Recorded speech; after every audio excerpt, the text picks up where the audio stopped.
সুন্দর নির্বাচন করার জন্য ক্যাপেবল। আমরা সবাই আগ্রহী, নির্বাচন কমিশন আগ্রহী, সরকার আগ্রহী, আপনার অ্যাডমিনিস্ট্রেশন আগ্রহী, পুলিশ আগ্রহী, সেনাবাহিনী আগ্রহী, বিমান বাহিনী, নৌবাহিনী, সবাই। সেখানে নির্বাচন না হওয়ার কোনো সুযোগ নাই।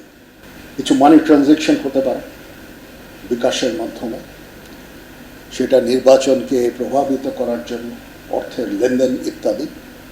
আমরা নির্বাচন কমিশনের সাথে কথা বলেছি।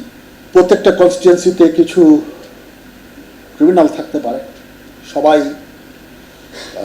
এই ধরনের অপকর্ম করবে না।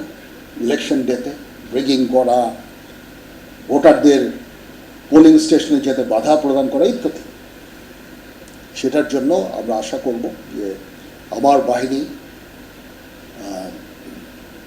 এদের বিরুদ্ধে অ্যাকশন নেবে।